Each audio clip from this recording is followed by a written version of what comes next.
ኢትዮጵያ ተዘግታ አትኖርም። ማንም ፈለገም አልፈለገም አትኖርም። እና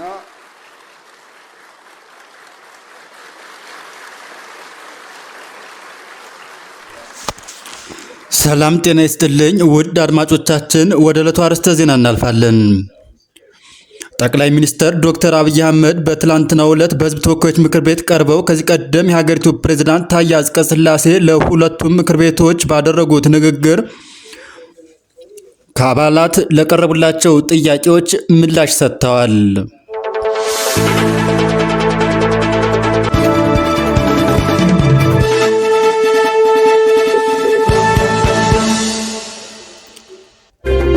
ከጥያቄዎቹ መካከልም ስለ አሰብ ጉዳይ የተጠየቁ ሲሆን ጠቅላይ ሚኒስትሩ በበኩላቸው ሚሊዮን% እርግጠኛ ነኝ ኢትዮጵያ ተዘግታ አትኖርም፣ ማንም ፈለገም አልፈለገም ተዘግታ አትኖርም ሲሉ ቁጣ የተቀላቀለበት መልእክታቸውን አስተላልፈዋል። ከዚህ በተረፈ ጠቅላይ ሚኒስትሩ ስለ ኢትዮጵያና ስለ ኤርትራ ጉዳይ ሰፊ ማብራሪያ የሰጡ ሲሆን ወደብ ማንም ፈለገ አልፈለገም በኃይልም ቢሆን እናደርገዋለን ሲሉ ዝተዋል።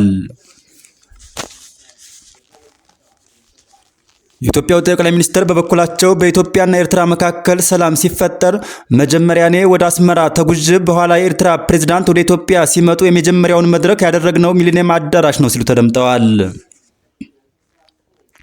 ብዙ ሕዝብ ባለበት በቀጥታ ስርጭት ካልሰማችሁ አሁን ዩቲዩብ ላይ ግቡና ስሙት። የመጀመሪያው ስብሰባ አሰብ ነው የሚለው እሳቸው ባሉበት ለሕዝብ በሚገባው ልክ ኤርትራ ስመላለስ አስመራን ካየው በኋላ ለክቡር ፕሬዝዳንቱ ጋራ አሰብ መሄድ እፈልጋለሁ ብዬ አሰብ ሄጄ ባህሩ ጋር ቆመን ያወራነውን ነገር ምንድነው? ስለ ወደብ ነው። ተሰማችሁ እዩ የት ኤርትራ ወደብ ውስጥ የሚሉትን ማብራሪያ ሰጥተዋል። የመደመር ትውልድ መጽሐፍ ውስጥ በግልጽ ጂኦፖለቲካን አስሬ የአሰብን ጉዳይ አስቀምጬ ለኤርትራ ባለስልጣናት ስጦታ ልኬላቸዋለሁ። ሚስጥር አይደለም፣ ያውቁታል። ለሁሉም ልኬላቸዋለሁ ብለዋል። የዛሬ 6 ዓመትና 5 ዓመት የባህር በር ኃይል አቋቁመናል እና እዚህ ውስጥ ጭቆ ውሃ ውስጥ ልንዋኝ ነው ባህር ኃይል ያቋቋም ነው። ለምን ሰዎች ይሄን ደምረው ማየት እንደሚቸገሩ አይገባኝም። ኢትዮጵያ የቀይ ባህር በር እንደሚያስፈልጋት ከለውጡ በፊት እናምን ነበር፣ እንናገርም ነበር። ያኔ መደመጥ አንችልም። ከጀመርንበት ቀን አንስቶ ንግግሮች አሉ። ያ ንግግር ግን ሰላማዊ መሆን አለበት ሲሉ ተደምጠዋል። የተከበሩ ዶክተር ደሳለኝ ጫኔ እንዳነሱት ከኤርትራ መንግስት ጋር ተስማምተን ከዚህ ወደ አሰብ የሚወስደውን መንገድ ጠግነናል እኮ እኛ እንከፍታለን ብለን ጠግነናል። ከጠገንም በኋላ ችግር አለብን፣ ፖርቱ ተዳክሟል አሉን። አንዳንድ ሰው ጸቡ በአንድ ምሽት የመጣ ይመስለዋል። እንደዛም አይደለም፣ ታሪኩ ስለማንናገር ነው ብለዋል። ወደ አሰብ መንገድ ጠግነን ከጨረስን በኋላ ፖርቱ ችግር አለበት ሲሉ የጋራ ወዳጅ የሆነ ሀገር ለምንን ጄኔሬተርና ክሬን በእርዳታ ወደ ኤርትራ እንዲመጣ አድርገን አሰብ ወደብ ሲደርስ ኤርትራ መንግስት አልፈልግም ብሎ መለሰ። ያኔ ነው የገባን ይሄ ነገር ተስፋ የለውም የሚለው ሲሉ ተደምጠዋል። መንገድ ጠግነን ለምነን ብናመጣም ፍላጎት አልነበረውም። ወደ ኤርትራ ልክ እንደ ሱዳን ልክ እንደ ጅቡቲ በእኛ ወጪ የኤሌክትሪክ ኃይል ቀጥለን ኃይል እንሰጣቸዋለን። ጄኔሬተር አትጠቀሙ ብንል ቆይ እናስብበት ነው የተባለው ሲሉ ተደምጠዋል። ኢትዮጵያ ውስጥ የቤት ችግር አለ። 1.5 ቤት እንገነባለንም ብለዋል። አሰብ ሲሄድ ቤት አለ፣ በር አለው፣ ሰው የለውም። ይሄ እውነተኛ ታሪክ ነው። ይሄ ከተማ መልሰን ህይወት እንስጠው፣ ስራ ነው ህይወት የሚያመጣለት የሚል በየጊዜው ተነጋግረናል። ሁሌም የሚሄድ ልዑክ ተነጋግሮበታል ሲሉም ተደምጠዋል። በኤርትራ በኩል በግልጽ ባላወቅነው መንገድ ለዚያ ጉዳይ ምላሽ ለመስጠት ብዙ ዝግጅት አልነበሩም።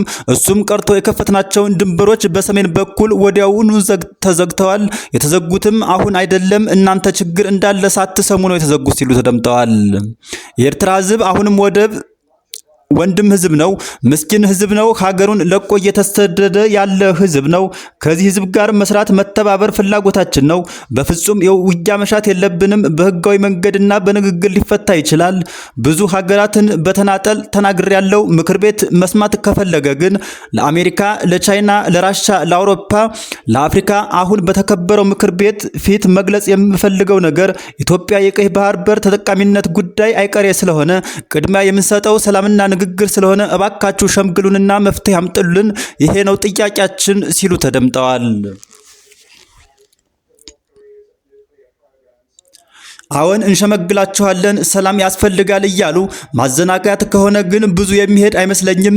ጉዳዩ ይሄ እኔ ስለፈለግኩና እናንተ ስለፈለጋችሁ አይደለም። በተፈጥሮ አይሆንም። ነገርየው በአንድ ቀን አንመልሰውም፣ በአንድ ቀን አላጣነውም። የተፈጥሮ ሂደትን ተከትሎ ይሆናልም ሲሉ ተደምጠዋል።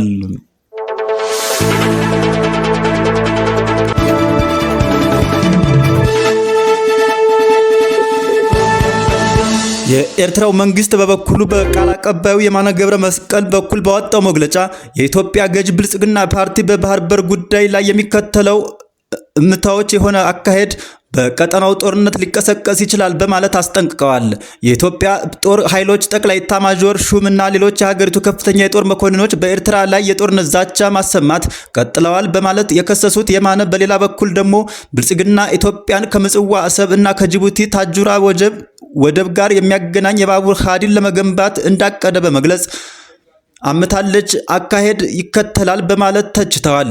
ይህ የፓርቲው እሳቤ ግን ከቅን ልቦና ከመነጨ ፍላጎትና ከቀጠናው የሰላም ትብብር ፖሊሲ ጋር አንዳችም ግንኙነት የለውም ሲሉ የማነ አጣጥለውታል።